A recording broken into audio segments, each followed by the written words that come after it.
जय श्री राम इन्वेस्टर्स। तो कैसे हैं आप सभी लोग। मैं हूं आपका दोस्त होस्ट और मार्केट एनालिस्ट। आशा करता हूं आप और आपके परिवार में सब स्वस्थ होंगे, आपका मार्केट में भी समय स्वस्थ चल रहा होगा। तो जैसा कि आपको पता है, हम यहाँ पे डेली का मार्केट एनालिसिस करते हैं। ऑल ओवर मार्केट में क्या ट्रेंड चल रहा है, क्या एक्सपेक्टेड मूव आ सकता है मार्केट में, उसके बारे में हम यहाँ पे जानते हैं। यहाँ पे हम चार्ट पैटर्न्स को स्टडी करते हैं, क्या चार्ट बन रहे हैं, क्या मूव आ सकती है मार्केट में। तो इन शॉर्ट हम यहाँ पे जो भी बताते हैं वो एक नॉलेज और एजुकेशनल पर्पस के लिए है।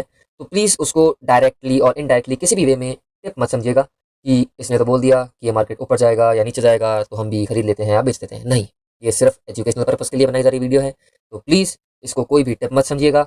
हम यहाँ पे सिर्फ एक वाइडर व्यू क्रिएट करना चाहते हैं जिससे आपकी एजुकेशन और हमारी नॉलेज को मिला के हम मार्केट में अच्छा परफॉर्म कर सकें। तो चलिए, बिना फिजूल की बातें करें, हम शुरू करते हैं।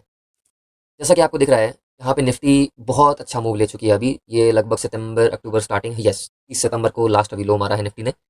वहाँ से आज तक जो तारीख है 29 अक्टूबर, यहाँ निफ्टी अभी 25,936 की क्लोजिंग दे चुका है। मेरी गलती, 26,053 की क्लोजिंग दे चुका है आज के दिन 29 अक्टूबर 2025। तो जैसा कि आपको पता होगा, यहाँ पे कुछ दिनों पहले निफ्टी ने एक इवनिंग स्टार बनाया था। ये यहाँ देख सकते हैं आप, ये एक कैंडल, ये बड़ी कैंडल और ये बड़ी कैंडल, जो कि फेल हो चुका है। जिनको नहीं पता इवनिंग स्टार क्या होता है, उनके लिए 2 मिनट में बताना चाहूँगा। इवनिंग स्टार एक चार्ट पैटर्न होता है जिसमें एक छोटा कैंडल, उसके ऊपर एक बड़ी कैंडल, और ये एक और बड़ी कैंडल। ये जो पहली कैंडल होती है उसका सेकंड कैंडल हाई ब्रेक करके ऊपर जाती है, पर जो थर्ड कैंडल होती है वो सेकंड कैंडल का लो ब्रेक करके, दोनों का लो ब्रेक करके नीचे तक बंद क्लोजिंग देती है। उसको हम इवनिंग स्टार बोलते हैं। और ये पैटर्न तब वर्क करता जब यहाँ पे भी रेड कैंडल बनती और ये यहाँ इसके नीचे क्लोजिंग देता, तो हम मान सकते थे कि मार्केट में गिरावट है। पर नहीं, इसने यहाँ इस पैटर्न को रिस्पेक्ट नहीं दिया, इन लेवल्स को रिस्पेक्ट नहीं दिया और ये ऊपर बढ़ गया। तो सीधा सीधा यहाँ पे जान सकते थे हम कि इस दिन तेजी आ गई है मार्केट में। पर हम इस दिन कंफर्म नहीं थे कि मार्केट में तेजी आई है नहीं आई है। उसके अगले दिन ही मार्केट ने पूरा एक रेंज बाउंड सा क्लोजिंग दिया, ऊपर गया नीचे गया, बाद में अपने क्लोजिंग के बाद में बंद हो गया। इसको हम बोलते हैं मैरूबुजू कैंडल, सॉरी डोजी। इसको हम बोलते हैं डोजी, माय मिस्टेक। इसको हम बोलते हैं डोजी। अब जैसा कि आज की क्लोजिंग हुई है, इस डोजी के ऊपर इस कैंडल ने क्लोज दिया है, तो आज हम बोल सकते हैं कि मार्केट में अच्छी तेजी आ सकती है आगे। जैसा कि आपको पता होगा, मार्केट का रिसेंट लो 26,277 का है, आई थिंक, यस 26,277। हम यहाँ पे एक लाइन ड्रॉ कर देते हैं। Sorry, sorry sorry sorry sorry sorry जी। तो हमने यहाँ पे एक 26,277 के लेवल्स के आसपास लाइन ड्रॉ कर दिया। चलिए, तो ये हमारा हाई है, अभी तक का ऑल टाइम हाई है निफ्टी का। अब हम समझ सकते हैं कि क्या हो सकता है मार्केट में आगे। देखिए, या तो ये निफ्टी इन लेवल्स को ब्रेक करेगी। कल का दिन है, अब कल 80% चांस है निफ्टी इन लेवल्स 26,100 के लेवल्स को क्रॉस करके ऊपर में कल या उसके एक दिन में, अगले दिन में नया हाई बना दे।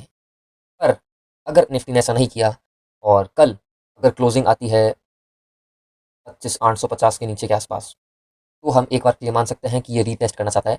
देखिए, गिरावट तो नहीं है, अभी गिरावट का जैसा कोई माहौल नहीं है, तो गिरावट तो नहीं है।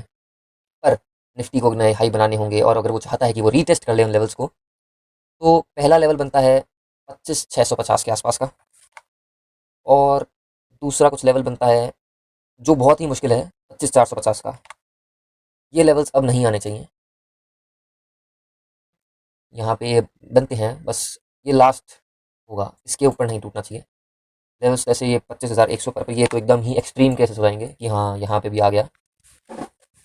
तो जैसा कि आप समझ सकते हैं, यहाँ पे हमने हमारा पहला जोन बनाया है 25,650 के आसपास का। तो निफ्टी को अगर आना होगा तो लगभग इन लेवल्स तक रीटेस्ट कर सकता है। उसके अलावा उम्मीद थोड़ी कम है। अगर इन लेवल्स को भी तोड़ता है तो फिर कुछ नहीं बोल सकते। फिर यहाँ पे ये मूविंग एवरेजेस आती है, जैसे ये 200 डे मूविंग एवरेज है, ये 100 डे मूविंग एवरेज है, 50 डे है और ये 20 डे है। तो रीटेस्ट के लिए लगभग 20 डे मूविंग एवरेज के आसपास आने का उम्मीद है। तो यहाँ हमने ये समझा है कि निफ्टी में क्या मूवमेंट आ सकती है अब नेक्स्ट। तो आज की इस वीडियो से मैं आपको ये समराइज़ करना चाहूँगा कि निफ्टी में अभी कॉल लॉन्ग की पोजीशन का इन्वायरमेंट है, पर इसको कोई भी टिप मत समझिएगा। ये जस्ट एक चार्ट एनालिसिस बताया मैंने कि यहाँ पे ये इवनिंग स्टार बन रहा था, इवनिंग स्टार को इसने सस्पेक्ट नहीं दिया, इसलिए कैंडल ने इसने इवनिंग स्टार के पैटर्न को ब्रेक कर दिया, फॉल्स कर दिया, और अगले दिन ही एक डोजी बनी, डोजी का भी हाई ब्रेक कर दिया इस कैंडल ने। तो इन सब के चलते हम बोल सकते हैं कि मार्केट में तेजी है। अगर निफ्टी को रीटेस्ट करना हुआ तो वो 25,650, 25,000, एक्सट्रीम केसेस में 25,450 तक का आने का आसार है। बाकी नहीं तो ये 20 डे मूविंग एवरेज यहाँ तक आ जाएगी, जब तक ये इधर इतना जाएगा तो ये लगभग 25,650 के आसपास घूम सकता है। तो ये तो थे नॉर्मल, मैं आपको अपने मेन चार्ट में भी दिखा देता हूँ। ये तो चलिए मेरा एक नॉर्मल था, ये मेरा मेन चार्ट है, इनमें भी सेम लेवल से आपको मिलेंगे। जैसे 25,800 ये एक मेजर रेजिस्टेंस था पीछे शायद तक, जी यस, 25,800 का एक रेजिस्टेंस था जिसको निफ्टी ने ब्रेक करा है इजीली, और उसके ऊपर ही क्लोजिंग दी है। एक दो सात पिछले 7 दिनों से निफ्टी ने 25,700 800 के ऊपर ही क्लोजिंग दी है। तो 25,800 का भी एक स्ट्रॉन्ग जोन है, पर जैसा कि मैंने आपको बोला रीटेस्ट करना हुआ तो ये 25,650 660 के आसपास तक का लास्ट ले सकता है रीटेस्ट। फिर ऊपर में तो 26,277 जो इसका रिसेंट ऑल टाइम हाई है उसको तोड़ना ही है, और 27,000 उसके बाद तो है ही रास्ते। तो आज की इस वीडियो से हमने ये सीखा कि निफ्टी में क्या मूवमेंट आ सकती है और क्या एक्सपेक्टेड मूव है। अभी मार्केट का ओवरऑल ट्रेंड जो है वो पॉजिटिव में है। आप जल्दबाजी में कोई भी ट्रेड ना लें, अपनी पूरी एनालिसिस स्टडी मार्केट के सेंटिमेंट्स को देख के ही मार्केट में उतरें, समझें।